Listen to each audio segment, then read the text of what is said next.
The final week of November was refreshingly crisp and frosty. The air started to carry the scent of an impending winter, the New Year's marvels, and lengthy holiday breaks. A lone car slowly traversed the road at a leisurely pace. It was a Sunday morning, and the highway was clear, allowing for uninterrupted driving without fear of traffic jams.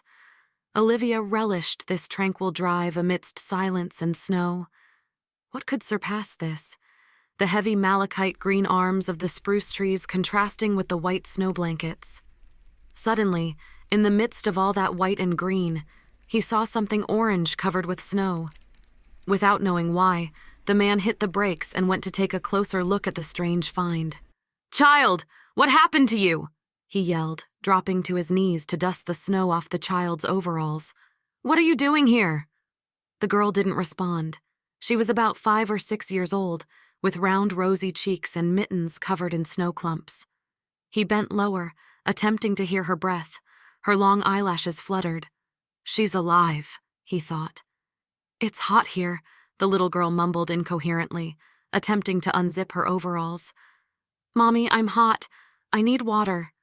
"Just a moment," the man whispered, scooping up some snow with his hand and bringing it to the girl's lips. She licked the snow and immediately opened her large gray eyes. "It's snow." "You bet it is." Olivia grinned crookedly. "And where's your mom?" "Mom?" The girl furrowed her blonde eyebrows, amusingly trying to remember. "Do you live around here? Please show me your house." She shook her head. He only now noticed that her knitted cap was wet from the snow. "We took the bus," she said. "Mom's probably home. Daddy and I walked here." "And where is he?" The girl looked around, confused. "I don't know. Daddy said we were going to play hide and seek. He hid, and I had to look for him. I've been looking and looking, but he's nowhere to be found. I'm tired." "I see," said Olivia. "So let's do it this way. I'll take you to my house. You can warm up and drink some hot tea, and then we'll look for your mom. Let me carry you." He picked the little girl up easily and walked to the car. "Just don't sleep, okay? We'll turn on the heater. What's your name?" "My name is Anna," the little girl said. 20 minutes later, upon entering his apartment, Olivia wrinkled his nose, greeted by the familiar silence and the stifling smell of medicine. This persistent odor pervaded everything, a constant reminder of his mother's illness. "It smells like a hospital," Anna remarked, wrinkling her little snub nose. Olivia set the girl on the floor and began unlacing her shoes. "My mother is ill," he explained. "She has been cared for by a nurse. She gives her injections and medications. Are you hungry? I think we have pancakes. Do you like pancakes?" "Are they with jam?" Anna asked, her eyes lighting up. "With jam and honey and anything you want. But promise me," Olivia said sternly, "that you'll wash them down with some hot tea, okay?" "Deal," the girl agreed, shaking her wet mittens. "Where can I try them?" "We'll find a place," Olivia smiled, taking her hand. "Let's go to the kitchen, shall we?" Olivia was right. The pancakes were still there, warm and ready to be devoured. Anna sat on a high stool, hungrily eating her treat and sipping her tea. Olivia left for a moment, returning shortly with a pair of warm woolen socks. "I don't have your size, you know," he said, pulling the socks over the child's cold feet. "But these will do. The main thing is that they're warm." The girl paused with the pancake halfway to her mouth and looked at him with a childlike intensity. "Don't you have any children?" she asked in surprise. "No," Olivia admitted, "but I will have them someday." The girl fidgeted restlessly in the chair. "Dad says he who has no children is a lucky man," she said, staring straight ahead. "He says children are only trouble and loss, especially girls." "Oh, your dad talks nonsense," Olivia said angrily, then added more calmly, "Well, I mean, your dad probably didn't mean it. He was likely just angry or exhausted at the time, so he said it without thinking." "No, he says that every day," the girl said glumly, "and Mommy cries and cries." Olivia was finally confused.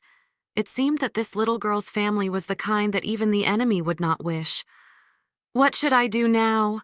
Of course I must find the girl's parents, but how can I give her back? She'll have to listen to her father's nonsense again." "Let me pour you some tea," he said awkwardly, changing the subject. You aren't probably warm yet. Oh, there's Valerie. He looked at the nurse who had entered the kitchen. Hi, Valerie, said tiredly. Her eyes were red. Clearly, she had been up all night due to Olivia's mother's insomnia. The poor nurse had spent the night reading aloud Dumas' novels. I heard your voice. I came to see who you were talking to. I thought it was the doctor again, but I was wrong. Who's this girl?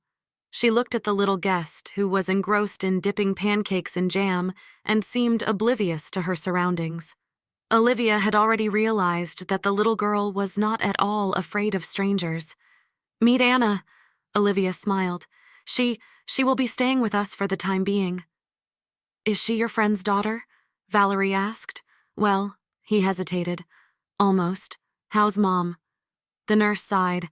I have no good news, Olivia. She hasn't slept all night again. We read and talk, but sleep eludes her. Her blood pressure is high and difficult to bring down. Well, you know how it is. Yeah, I know, the man said darkly. Listen, Valerie, I have to leave now. I have an appointment, but it shouldn't take long. Could you take care of our little guest, give her a warm bath, and then put her to sleep? She's been playing in the snow and is exhausted. Oh, of course, I'll look after her. Plus, your mother finally fell asleep, so don't worry. Anna, do you like to have a bath?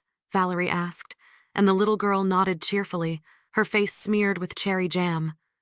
Olivia stepped out of the house, inhaling the fresh air devoid of the constant medicinal scent. It felt good. He had been growing uncomfortable at home, primarily due to his ailing mother. It was painful for him to watch day by day as a close person gradually passes away from this life, and he looked at it and couldn't do anything to help. Olivia had been caring for his mother for a year since they moved in together. He hired a professional nurse, paid for the best doctors, and catered to his mother's every whim. However, all of these efforts felt futile.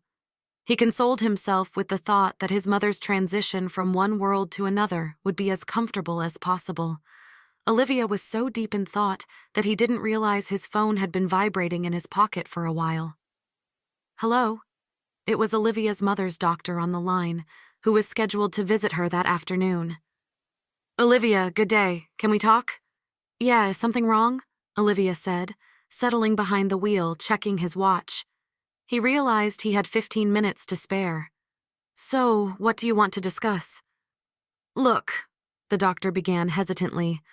I reviewed all the x-rays again today, in chronological order. You know, a fractured femoral neck is not easy, especially for someone under 40, but your mother was lucky. It healed perfectly. She should be walking. Then why isn't she walking? Olivia asked, getting tired of the long-winded explanations. You've seen it yourself. She hasn't gotten up in a year. I remember. It's a bit of a mystery, but I don't think it's physiological. Then what is it? The doctor paused. You might need a good psychotherapist, Olivia. It might be something psychological. She could be fearful of re-injury, or there might be secondary benefits. Secondary benefits? What do you mean? Well, she's living like a queen. Everyone is attentive to her. She has a nurse. She's well-fed and pampered. Maybe she likes it. Maybe she's pretending to be sick. You mean she's faking it? I'm not saying that, but we can't rule it out. You'll need to find a psychologist. That's all I have to say. I will visit your mother tomorrow. See you. The phrase secondary benefits kept echoing in Olivia's mind. It was as if a hidden string deep within his soul had been struck, producing a grating sound that set his teeth on edge. He couldn't stop thinking about it during a bus ride, his meeting with his partners, and even afterward. He didn't know how to shake it off. Secondary benefits. What if it's true? He couldn't recall a time when his mother had seemed genuinely happy. He had always felt a pang of sympathy for her, as though she were perpetually unfortunate. Her relationship with her father was tense. While they weren't poor and his father was neither a drinker, abusive, nor unfaithful, something vital was missing from their relationship. Perhaps it was simple human kindness. His mother was a chronic complainer, perpetually dissatisfied with something. Her husband, her son, life in general. Worse yet, she never tried to restrain herself. At best, she would adopt a distant gaze and mumble under her breath. More often, she would yell and shame. In response, his father would retreat to the garage to work on the car, silently escaping the constant accusations. Without uttering a word, occasionally he would retort, triggering a major argument that made home an unbearable place to be. And he left afterward. The woman would cry, lamenting her miserable life to her son before dissolving into tears again. Olivia remembered how desperately he wanted to see his mother happy. He used to try to comfort her after each family dispute and often made small, childish gifts for her. He was willing to give her everything, but it seemed as though she never noticed. She was perpetually saddened by the fact that her son was not an exceptional student. After parent-teacher conferences, she would return looking sorrowful, sighing with disappointment. "Nothing good. I'm very upset." As Olivia grew older and started resisting her increasing control, a new kind of struggle began. His teenage outbursts became a cause for suspicion of drug use and speculation about his future profession. His mother predicted that he would become a janitor. Initially, Olivia felt hurt, but he eventually became used to it, even learning to disregard it. Such is her character, he thought with philosophical calmness. He began to perceive his mother's screams as mere white noise. However, an incident closer to his graduation broke his patience. Excuses about his mother's character lost all significance. The girl's name was Alice. She studied in a parallel class. Unexpectedly, as is the case with love, struck them both despite the fact they had barely noticed each other before. Olivia recalled how he bumped into Alice in the school corridor, froze in front of her, blushed, and struggled to say something to greet her or just say anything. During the subsequent physics class, he tried to understand how he had previously overlooked her enormous light-colored eyes, which were as clear and serene as mountain lakes. Her eyelashes were long and as black as coal, and her braid was thick.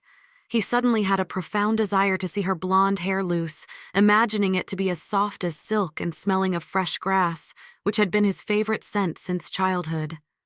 That day, he received a D for failing to hear a teacher's question and was scolded for his inattentiveness.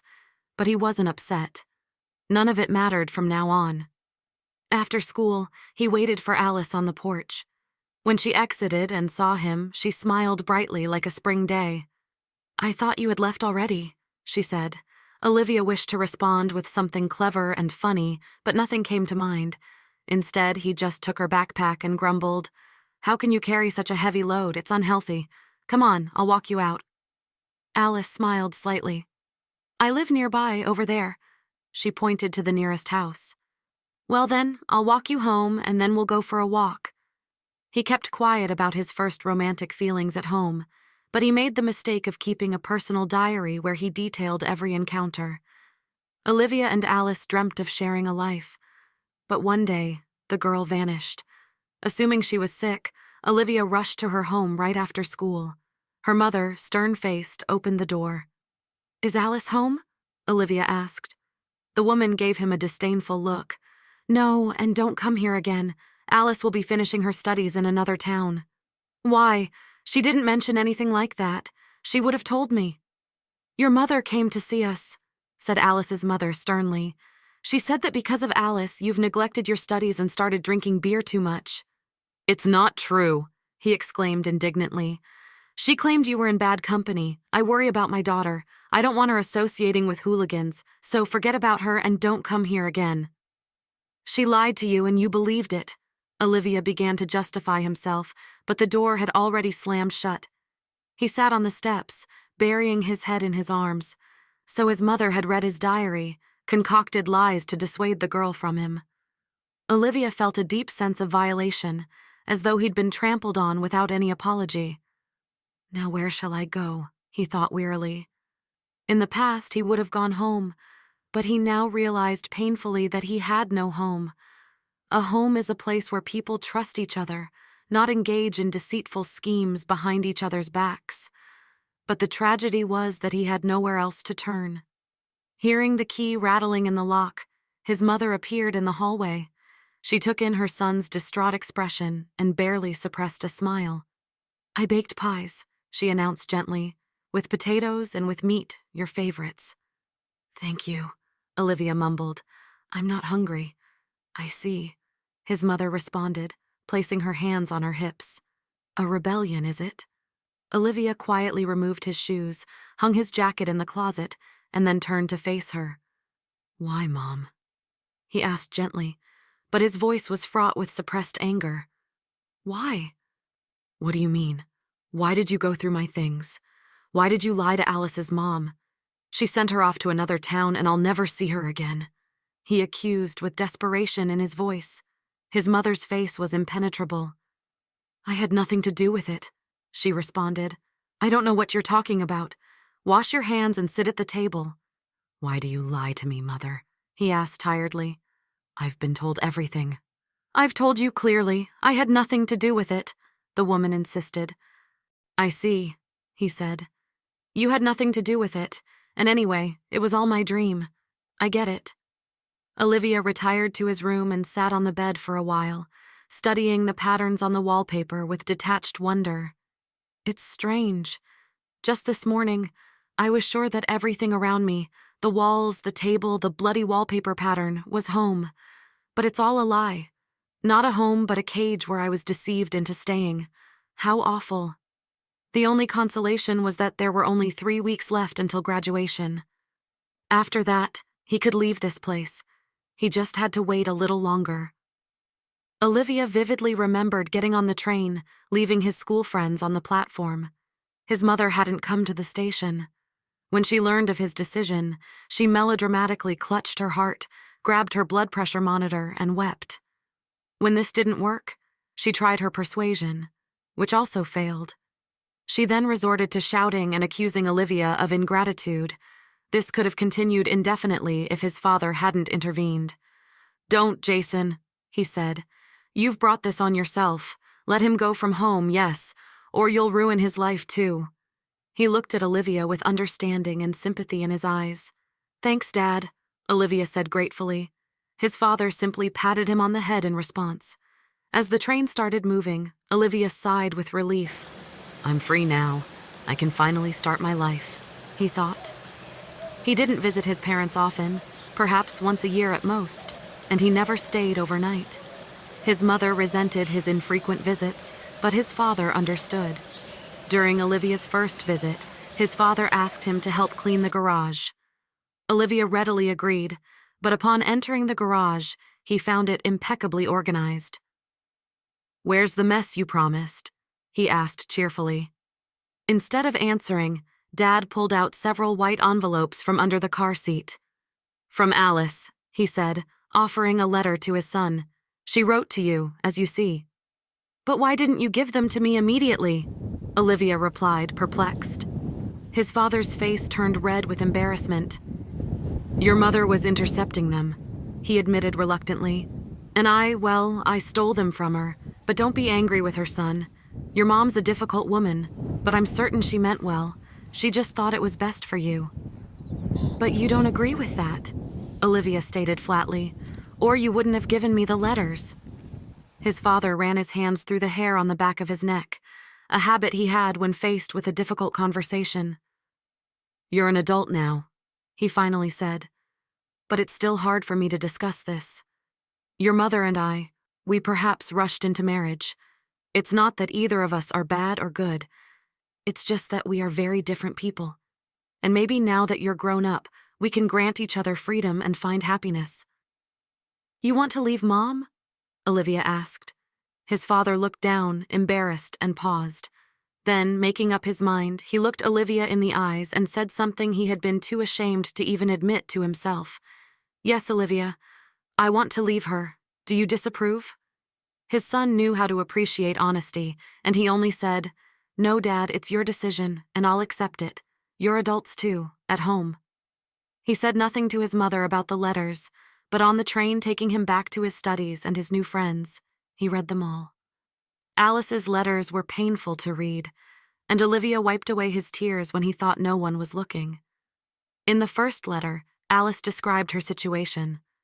They had taken her old phone with all the contacts and replaced it with a new one that only had 2 numbers, her mother's and her aunt's, who she was sent to live with. The aunt, according to Alice's letter, was a stern woman who strictly made sure that her niece did not dare to go out after school.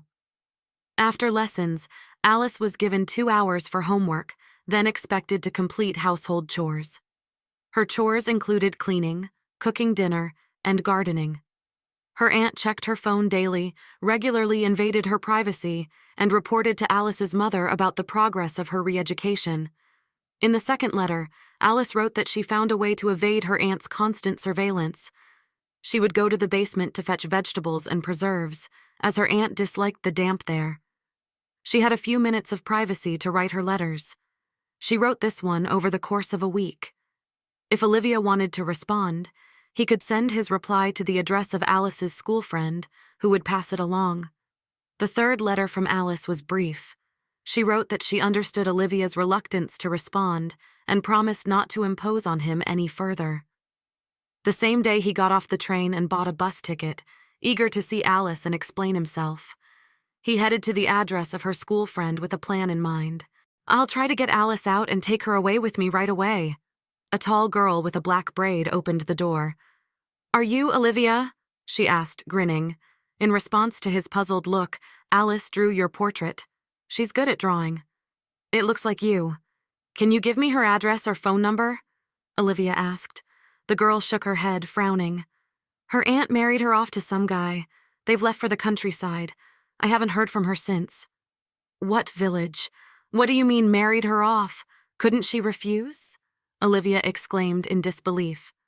"She couldn't," said her friend. "Her aunt locked her in the attic and beats her every day. She was given a choice, get married or rot there."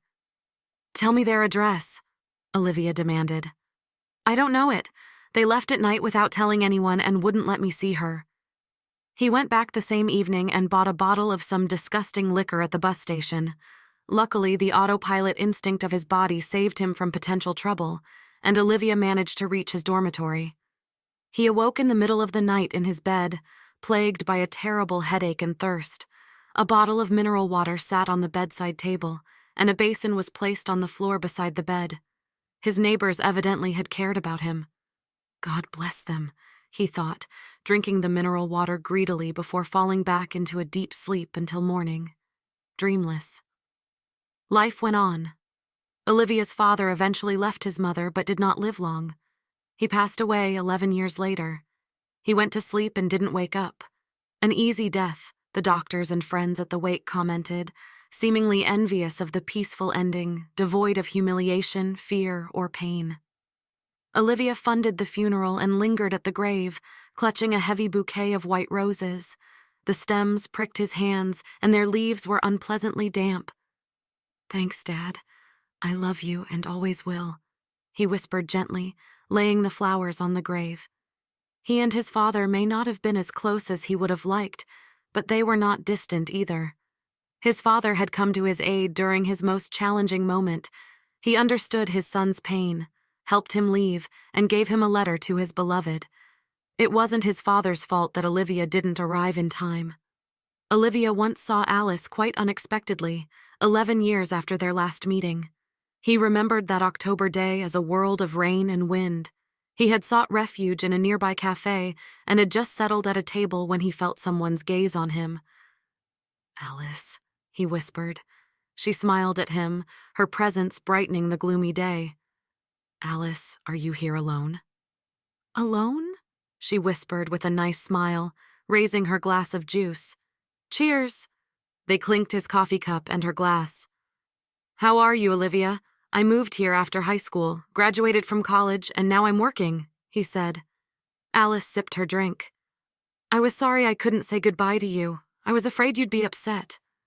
"Well, of course I was upset, but your mother told me that it wasn't your fault. I wrote to you several times, but when you didn't respond, I thought my mother intercepted your letters," Olivia said. "My father found them and gave them to me. I came looking for you." "Yes," she told me. "It doesn't matter, Olivia. I'm just so glad we met. I thought I'd never see you again. And what about your life?" He smiled. "I suppose you've got kids already." Alice sighed and shook her head. "Actually, no.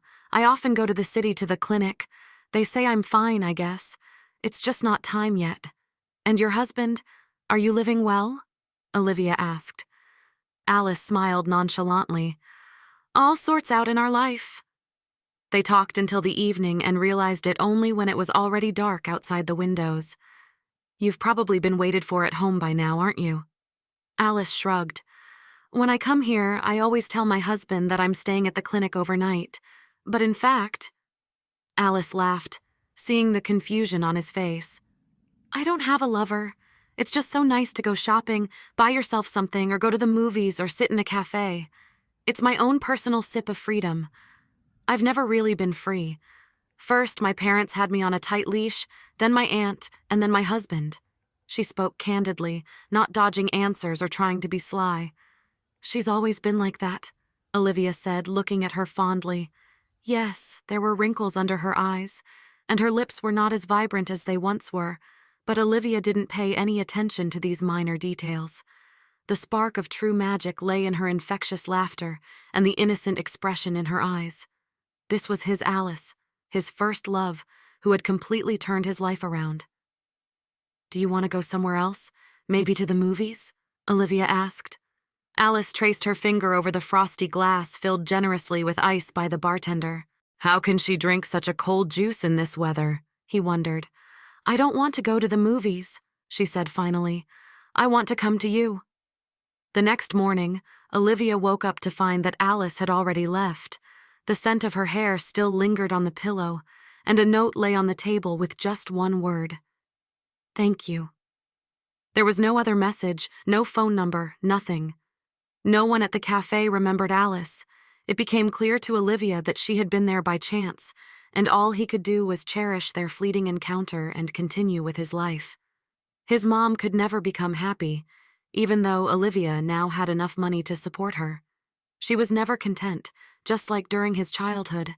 She always found reasons to criticize and insult him. One day he realized he would never be good enough for his mother, and it was futile to try pleasing her. From that point onwards, Olivia lived a quiet life, no longer seeking his mother's love and approval. And he was living quite well, I must say, until the previous year when a neighbor informed him that his mother had slipped on her way back from the store. It turned out that she had fractured her femoral neck, resulting in a cast and oblique prognosis. "Don't worry, Olivia," the head doctor reassured him when he arrived at the hospital. "Yes, the injury is severe, but your mother is quite healthy for her age. I believe she'll recover soon." The mother greeted him with a strained smile. "I'm a now," she whispered. "I can never stand again." "You will be able," Olivia promised. "As soon as you're discharged, we'll go to my place. You'll get physical therapy, massages. We'll hire a nurse to help you walk. You'll be walking before you know it." His mother smiled, her face as pale as a sheet of paper. In due time, Olivia took his mother to his place. However, as usual, nothing seemed to satisfy her. She showed no interest in physical therapy, made no attempt to stand, and the first two nurses left within a week due to her demanding nature. Only the current nurse, Valerie, could handle her. Olivia paid her generously and did not hesitate to agree to a high payment as long as she stayed. And now, he couldn't believe that his mother had voluntarily become disabled just to be taken care of. He didn't finish his thought. The phone screen displayed the nurse's number before he could answer. Valerie's urgent shout rang out. "Olivia, come back immediately. I don't know what to do," shouted Olivia, bursting into the apartment without listening to the end. The nurse emerged, carrying a frightened Anna in her arms. From his mother's room came anguished screams. "You filthy brat! No children in my house! I don't want to see her! Throw her out!" "It's all right, girls," Olivia whispered, moving towards his mother's room. "I'll handle this." Inside, he saw his mother wreaking havoc, smashing anything within reach. Vases, candy bowls, cups. "Throw her out!" she shrieked. Seeing her son, she froze momentarily before collapsing to the floor. "Olivia, help me," she pleaded, reaching out to him. "Help me up."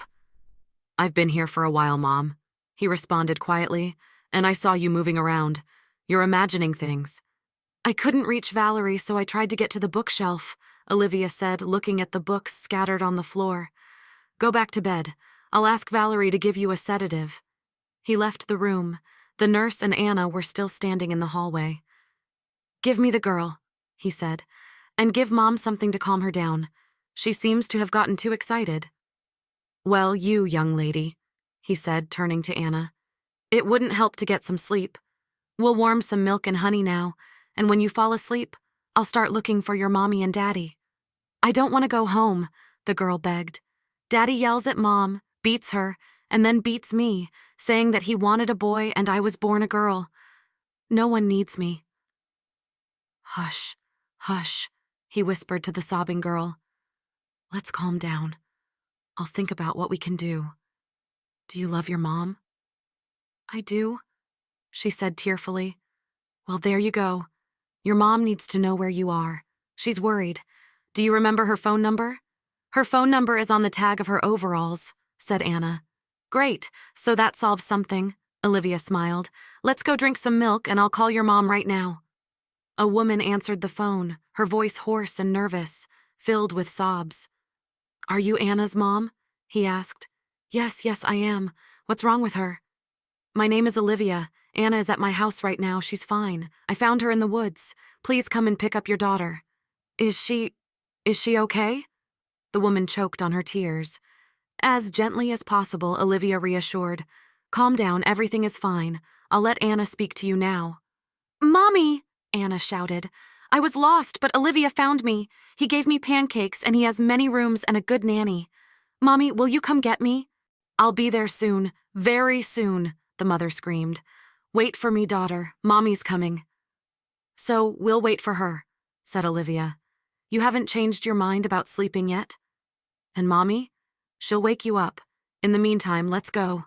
He took the girl into the guest room, laid her on the sofa, and wrapped her with a fluffy plaid. You can imagine that you are lying in a bear's den, Olivia said, and next to the bear is sniffling in his sleep, and you are basking against him, and you are warm. It's great, isn't it? Is the bear kind? Asked the sleepy girl. Kind, wise, and brave, said Olivia.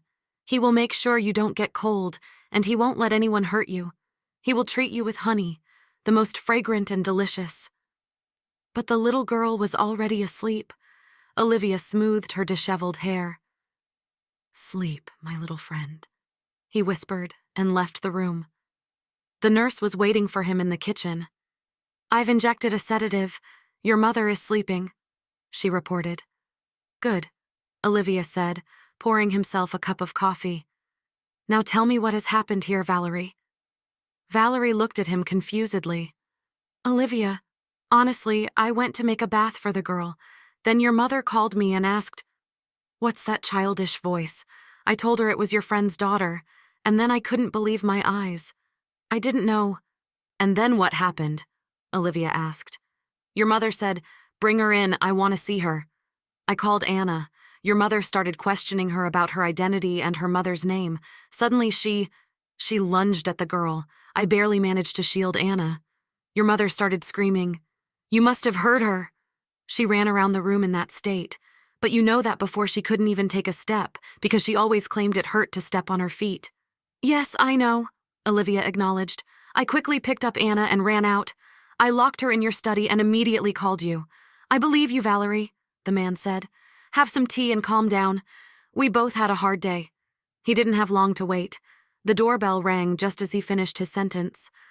I'll get it, said Olivia, standing up. Then there was a long silence, so long that it made Valerie worry. She had no idea that a haggard and trembling Alice was standing at the door. Olivia, Alice stammered. Is that you? He silently took her hand and pulled her close. Alice started sobbing. I thought... Shh, it's okay, Alice, Olivia whispered. Anna is asleep. Do you want to see her now? Let's go. Alice knelt in front of her sleeping daughter, her hands fumbling as they touched the little girl's hair and adjusted the plaid. Let her sleep a bit, Olivia whispered. She's had an exhausting day. Let's go talk. He led her to his study and settled her into a chair. Alice's hands were shaking. We'll get through this, he promised, procuring a bottle and glass from the bar. Drink this, he insisted, making her sip. Take a sip, and then another. Alice obediently sipped, squinting her eyes, but swallowed. That's it. Good job. Now tell me everything from the start, he urged. And she began. When I got married, Glenn said he needed me to bear children. He wanted at least 5 boys. He didn't love me, but he believed that since I was young, everything would be fine. But it didn't turn out fine. Olivia whispered, "Yes," as she continued. "He was so angry. He beat me, claiming I was disgracing him. He pointed out that others had 3 children and were expecting a 4th, whereas I couldn't give birth to one. His mother took me to some woman who prepared herbal concoctions for me to drink. As unpleasant as they were, we eventually went to the clinic for a checkup. They told me there was nothing wrong and suggested my husband get checked instead, but I didn't tell him. He would have beaten me again for even suspecting it. I told him I would go for treatment, and I finally got pregnant. I thought Glenn would be ecstatic, but all he said was, 'Even a useless sheep gives some wool.' Of course, he expected a son, but we had a daughter instead. He was furious, constantly shouting about not wanting to feed an unnecessary family, claiming a girl was only a loss, unlike a son. But I didn't pay attention to his words. Why should I? I had a lovely daughter. Lately, he had been acting strange, smirking at our daughter. I even thought he might have gotten attached to her. Today, he said he was taking her for a walk in the woods, but he came back alone. He said she got lost and he couldn't find her." "Wait a minute," Olivia interrupted. "Could Anna be my daughter? Things didn't work out with your husband, and then her age matches. Alice, tell me the truth. Is Anna my daughter?" She responded with a long look, then gave a slight nod. "I wanted it very much. When I left you that morning, I was hopeful, and it turned out to be for a good reason," said Alice. Olivia rubbed his chin and replied, "Well, you realize I won't let my daughter go to that monster, and neither will you. You can stay here, right here, today, now. We'll formalize your divorce. Do you want to go back to him?" Alice grinned bitterly. "Who in their right mind would want to go back to him?" "Well, that's settled then. You're both staying. First, we'll throw her out," came from behind the door. Then the door swung open, and Alice's mother entered the room. She walked confidently past Alice and sat in a neighboring chair. "This one," the woman pointed contemptuously at the guest, "isn't part of my plans. I didn't give birth to you, Olivia, for you to get married and forget about your mother. You're supposed to be my help in my old age, not—" "So you're walking well, right?" interrupted Olivia. "You have finally recovered. Then why have you been pretending to be weak all these months?" "Throw her out!" came from behind the door. Then the door swung open, and his mother entered the room. She walked confidently past Alice and sat in a neighboring chair. "Mom, this is my home," said Olivia, "and I make decisions here, and I've already decided. My future wife and my daughter will live here. If you don't like it, you're free to leave, especially since you don't seem to need any more help from me or the medical team." His mother sighed convulsively, her eyes brimming with tears. "This is how you treat me? I always knew you were like your father. I didn't want to believe it, but I was told, I was warned. One day," her voice trembled, "you will remember me when your children do the same to you." And she glared at Alice with a hateful look. "I knew you were mean, spoiled, and insolent from the start. I advised your mother and aunt to marry you off to Glenn," said Alice's interlocutor. "What?" Alice gasped. "You? But how?" "I knew everything that was happening to you. I watched you through your mother. I found Glenn and hoped that you'd be far away from my son. But you found a way to get back," the person explained. "Remember, Olivia, if you marry this viper, you're no longer my son. I don't want to see you or your children. I will never accept her. Now I'm leaving. I'm going back to my apartment." With these words, the woman stood up and with determined steps headed for the exit. "Secondary benefits," Olivia muttered. "What?" Alice asked. "Nothing important. I'm sorry I got you caught in this scandal. I didn't realize it myself until today," Olivia confessed. The front door slammed loudly as the mother left, and confused Valerie knocked on the door. "Olivia, your mother just left." "She got dressed and left. And it's all right, Valerie," Olivia reassured her. "She doesn't need your services anymore. But if you need a job, maybe you could stay with us. You could be a nanny for my daughter Anna." Valerie nodded, smiled, and most importantly, didn't ask a single question. "Mommy, you're here!" A disheveled little girl, fresh from her nap, ran into the office. "Alice!" Olivia exclaimed. "Yes, Anna, your mom is here now," he replied with a smile. "And we talked and decided that it's better for us to live together. Mom doesn't mind, does she?" Alice answered him with such a radiant smile that there could be no doubt she was in favor. She whispered in Olivia's ear, "I always hoped that one day you would find me and this nightmare would end." He put his arms around her and lightly kissed her temple. "Now all the nightmares are behind us. Only good things await our family." "What about your mom?" Alice asked. "As for Mom, I'll give her money to cover everything. But then, I don't know. It's too painful for me to discuss right now. I'm simply not ready for this," Olivia explained. "Jason," the neighbor said reproachfully, "you can say whatever you want, but you still have a good son." "If he were good, he'd be concerned about his mother's old age, not some woman," retorted Jason. Her voice was so full of conviction that it momentarily frightened the neighbor. "Jason," she said gently, "have you ever loved anyone in your life? Not in your way, but genuinely like people usually do." "Are you implying I never loved my son? I carried him for 9 months. I was constantly sick, swelled up like a hippopotamus, and had a 24-hour labor. Then I never got any sleep, just feeding him constantly," Jason responded emotionally. "But did he ever refuse you anything? He's still giving you money," the neighbor countered.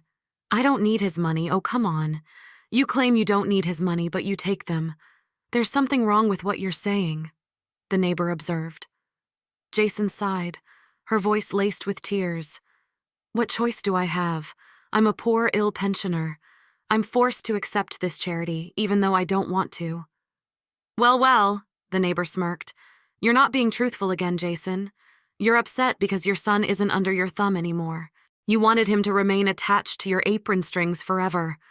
But he's married, has a child, and moved on. He abandoned me for her. He cast aside his own mother to be with her," Jason cried out. "I can't even bear to utter her name." "You're twisting the truth. You left of your own accord and spent a year causing trouble for him. Before that, you wanted Olivia to abandon everything and chase after you, didn't you?" the neighbor countered.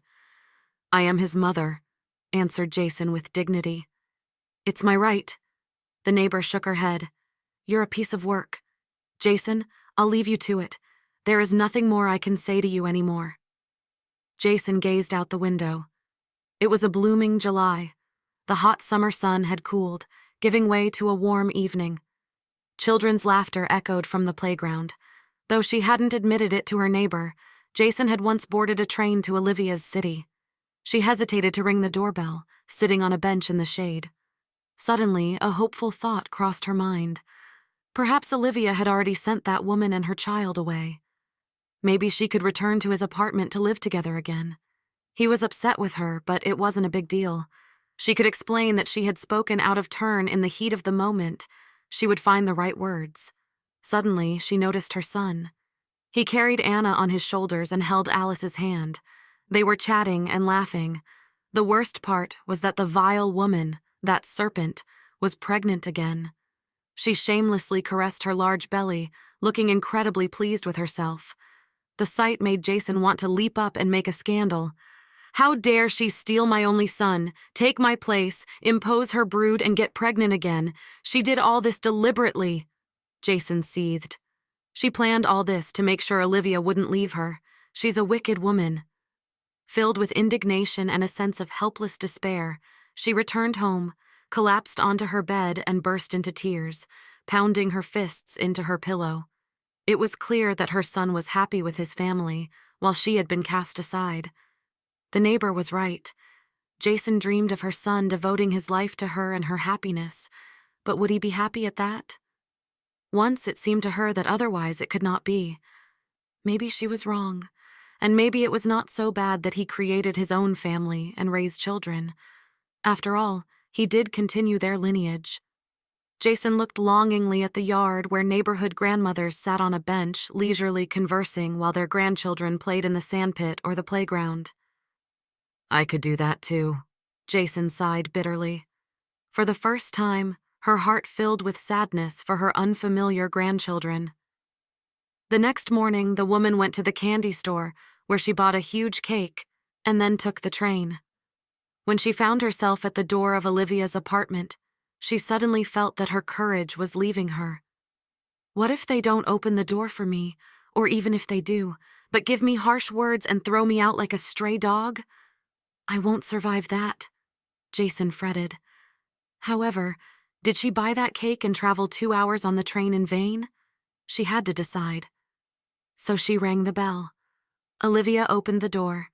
He appeared so surprised to see his mother, as if he didn't recognize her initially.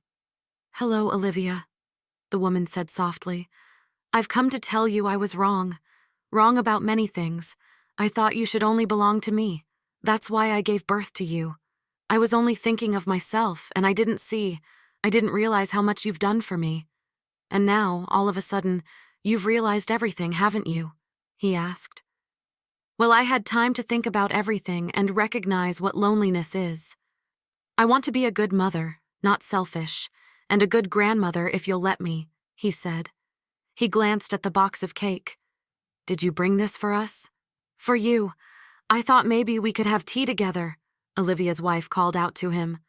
"Are we having guests?" Alice approached her husband and froze in place, looking at Jason. She held a plump baby asleep in her arms. "Alice," Jason said, "I've come to visit, but first, I want to apologize for everything I've done to your life." Alice looked questioningly at her husband. He put his hand on her waist. "Well, you've apologized, and perhaps you really have rethought things. In that case, welcome." Alice sliced the cake and placed it on plates. The kitchen was warm and smelled of fragrant tea. Jason sat at the table, holding Anna on her lap, and suddenly felt a strange feeling of happiness and calmness. Her family was with her, and it was wonderful just to love them.